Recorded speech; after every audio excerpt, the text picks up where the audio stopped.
So my first contact was basically, it was around 1995, and I was about 8 months expecting a child. And it was about 1 in the morning that I was sitting on a balcony on a condominium. The night was bright and the skies was clear. It was hot, so I couldn't sleep. As you know, around that time of pregnancy, you have a hard time sleeping. So as I was sitting outside,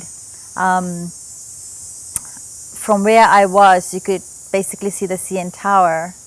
And as I was sitting there enjoying the view, I saw this bright light that came and kind of stopped on top of the tower. And as I'm looking at it, it's hovering. So now my thoughts are wondering, is that a plane or is that a helicopter? I couldn't figure out because the way it was positioned and the way it was hovering around the CN Tower. And right that moment, a second one came right beside it, and now the two of them are hovering around the CN Tower. What color was the light?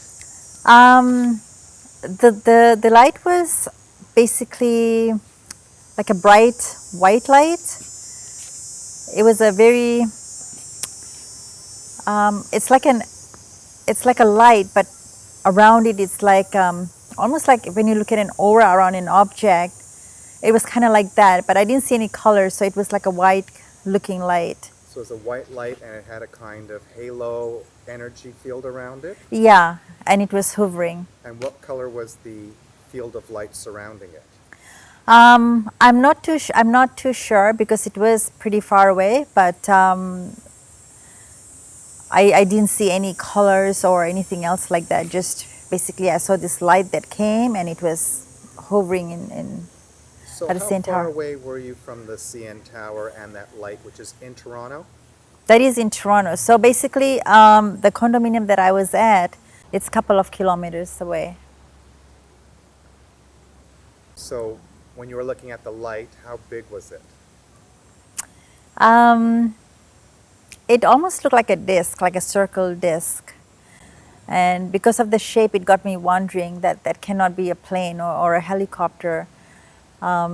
It looked like a disc.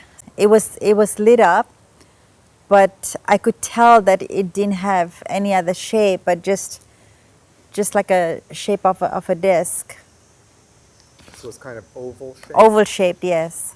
And you could see that from a couple kilometers away? Yes, yes, because it was lit up. If it wasn't, then I probably wouldn't be able to see it. So you saw one and it was hovering over the CN Tower in Toronto? Yes, and the way it showed up, it's not like it came in gradually like a plane or a helicopter. It didn't. It just, boom, like it was right there. It just showed up. How long did that last for? Again, it lasted for a couple of minutes, and as I was looking at it, one of them zoomed up like a shooting star into the sky, and it disappeared. And then right after that, the second one did the same thing.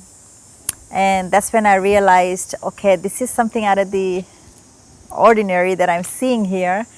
And so I was actually a little bit afraid, a little bit nervous. I kind of freaked out, and I got up and I went straight inside. What were you experiencing while you were watching it? Was there an emotional response to that? Did you have different thoughts? Can you tell me about that?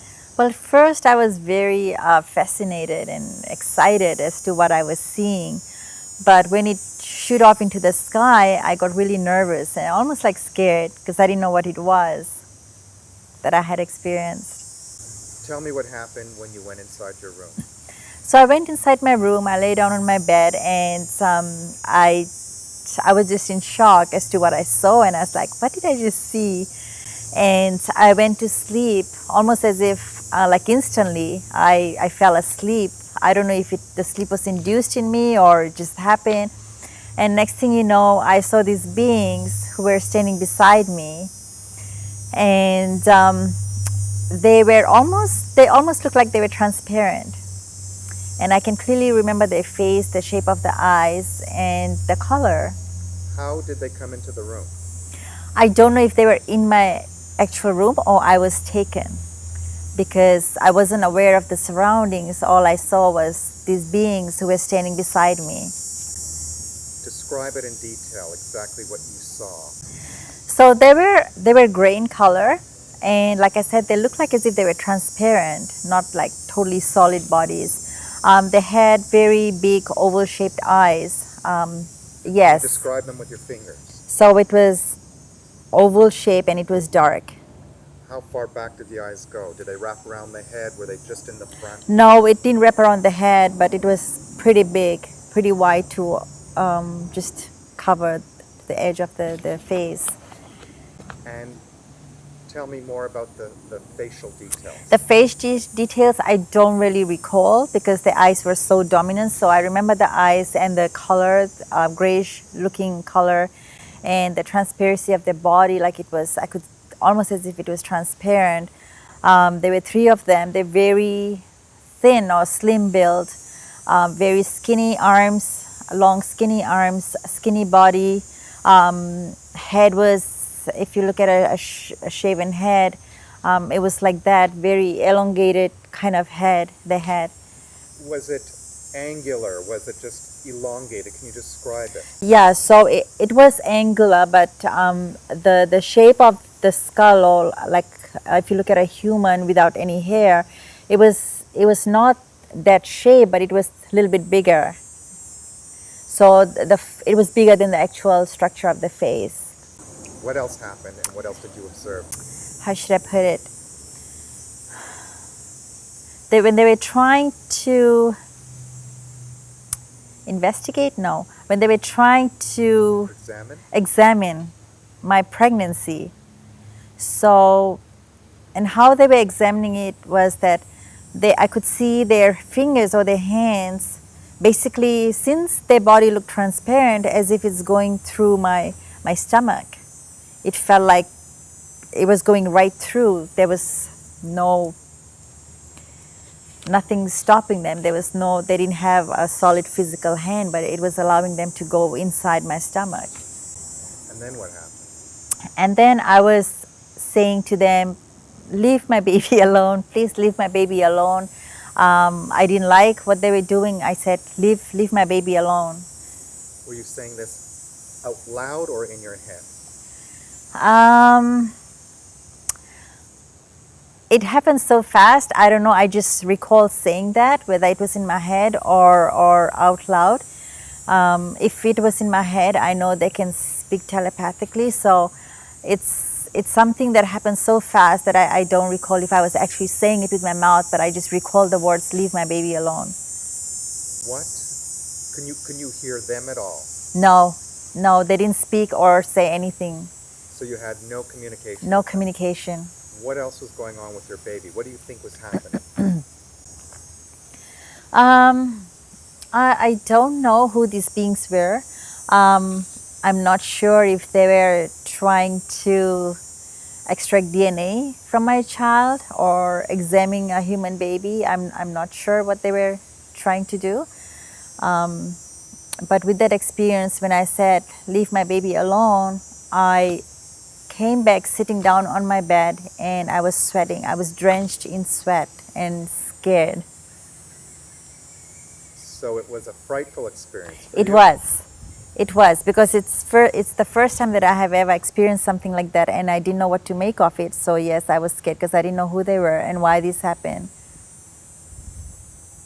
How long do you think that experience took place for? Well, they say time and space doesn't exist. Time is a human given thing, right? So it could have lasted 5 minutes to an hour to 2 hours, but for me, it seemed like it was instant. Everything happened like so quick. Well, what time of night did you have the sighting? The sighting, it was around 1 a.m. in the morning. And you went into your place a couple of minutes later? Yes. And you went to sleep? Yes. When you woke up in the end, did you look at your clock at all?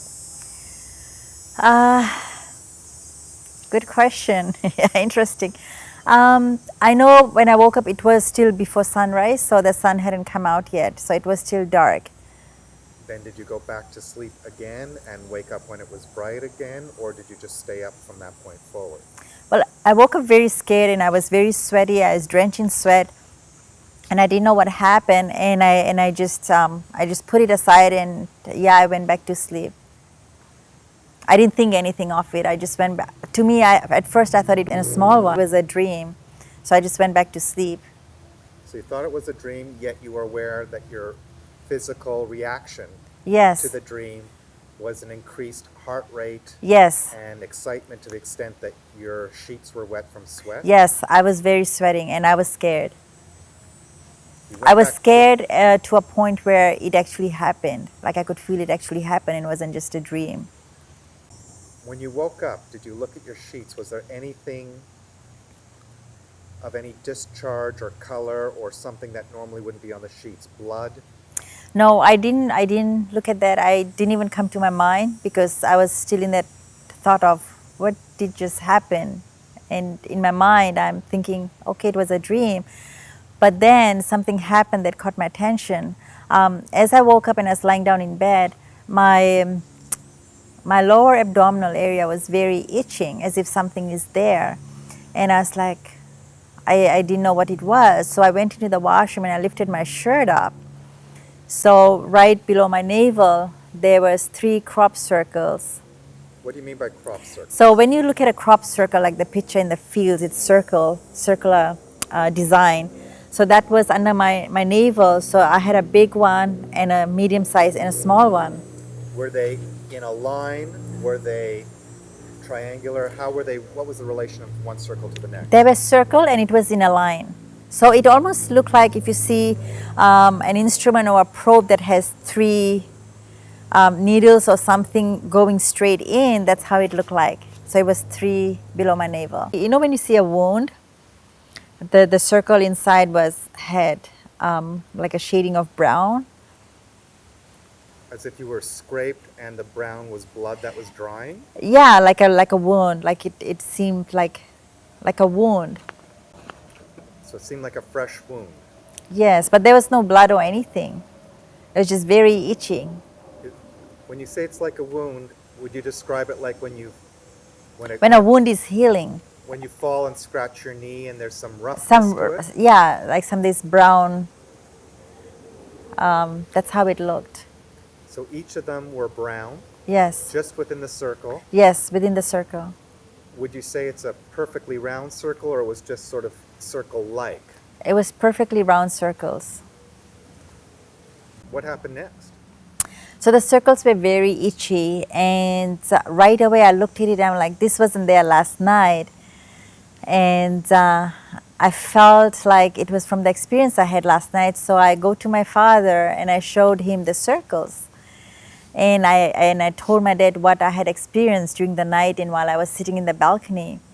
And to my surprise, my dad was also very open to believing the extraterrestrials. And my dad said, you have to report this.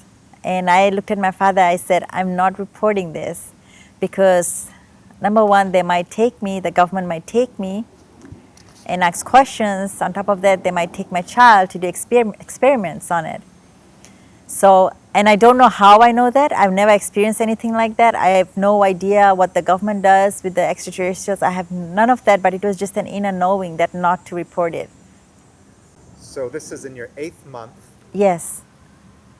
You have the experience, and then physically, did anything other than those 3 marks change for you in your last month of pregnancy? Not that I can think of. I don't recall. Unless something happened and I didn't pay attention, I wasn't aware of it at the time. But nothing else happened besides the 3 marks, the 3 circles. And you say how many beings were in that room with you? There were 3 beings and there were 3 circles on my stomach. Do you remember anything else about the room? No. Lights?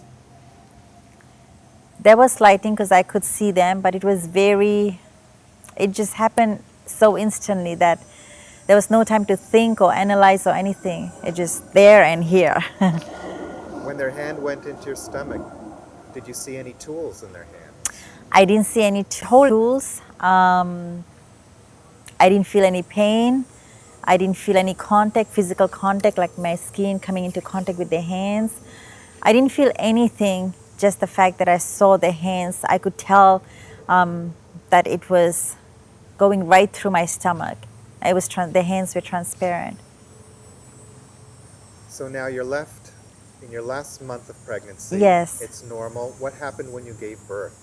When I gave birth, a week after I gave birth, the circles actually disappeared, like it just vanished. No scars, no itchiness, nothing. It just disappeared like it didn't exist. Did you show the circles to the doctor? And what did the doctor say? No, I didn't. I didn't want to show anybody. But yet, you're there giving birth. They didn't see anything underneath your navel? They didn't ask anything. No. So you didn't say anything. They didn't notice anything that they asked about? No. And how long would you say these circles lasted on your skin like that? From the minute they were obvious to you till how long the period of time before they disappeared? I believe it was a week after I gave birth, and then it just vanished. So like it's not like it healed slowly or scabbed or anything like that. It just, I didn't know what happened. It was just gone. So just one day it went away? It just gone. Yes, it wasn't there anymore. So it lasted a month, and it didn't gradually fade. It stayed the whole time, 1 month, the same way. Yes. And then how long after your birth did it disappear? About a week. A week after your birth, it just vanished? Yes. No gradual lightening of it? No. Was there anything in your daughter's infancy that stood out to you as different or might be related to that at all, or there's nothing? I didn't notice anything different about the child, and she was just perfect. Like there was nothing wrong with her, or I didn't experience anything out of the ordinary, anything like that. Do you know what your blood type is? Yes. I have a rare blood type, it's B negative. And so is my daughter. Have you had any other contact experiences since?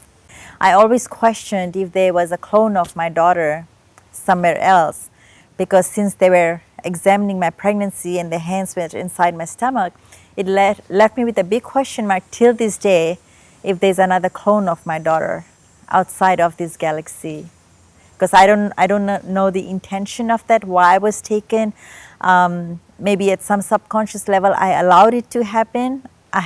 Don't have answers for that, but it did leave me with a big question mark as to why me? Why was I supposed to experience that and remember it? What makes you think that the reason they had contact with your baby, your daughter, is for cloning purposes elsewhere? Because the fact of how they looked. Since then, at that time I didn't know anything, but throughout my journey I've connected with people and read about things that validates that what I saw is basically could be a race called the Greys, who are known for abducting human beings for the purpose of saving their civilization, which was becoming extinct. So the DNA, if they were extracting DNA, was to create another life form with that DNA. So that's your intuitive feeling or based on other things you read? It's a combination of everything. And how old is your daughter today? My daughter is 20 now. And does your daughter have any unique qualities that you believe set her apart from somebody who may not have had a contact experience? My daughter is very intuitive. She has a sense of knowing. She's the most compassionate being I've ever met. She has a beautiful heart. She has compassion for her family and friends. She's very giving, very caring. Other than that, I haven't really, but she has this knowing of things. Where I am right now in my space and time, I have a lot of contact with the extraterrestrials and of unconditional love, beings of love and light. By contact, you mean on another dimensional level or physical again, like when you met them the first time? Well, they are energy. So for them to exist here in this dimension, they have to kind of align with the vibration of our planet. It's an alignment that happens. They will not come here in a physical form, but it's an alignment that happens vibrationally. And through my own spiritual work after my awakening, through my own healing, through my own self-love and self-worth and going within is how I started connecting with them, back to them.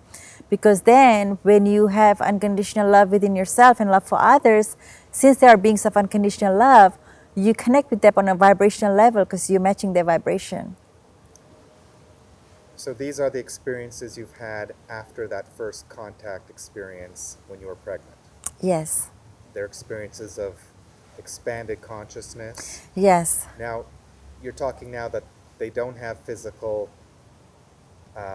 bodies in your present contact, and yet they were physical and left you with physical scarring afterwards. Yes. So how am I supposed to understand that? How are you supposed to understand that? At the other dimension, okay, put it this way. Everything is vibration in the universe. The fact that I'm sitting on this chair, the fact that I can see that camera, I can touch you, I can feel your body, the fact that I can see the building and the trees, everything appears solid is because they are vibrating at a certain frequency. So, and that's what makes it appear solid. And so how they operate, they are able to manifest things in their dimension through vibration. How do I understand your sense of fear initially and where you are today with it? Well, where I am today, and it's perfectly okay. There's nothing to fear.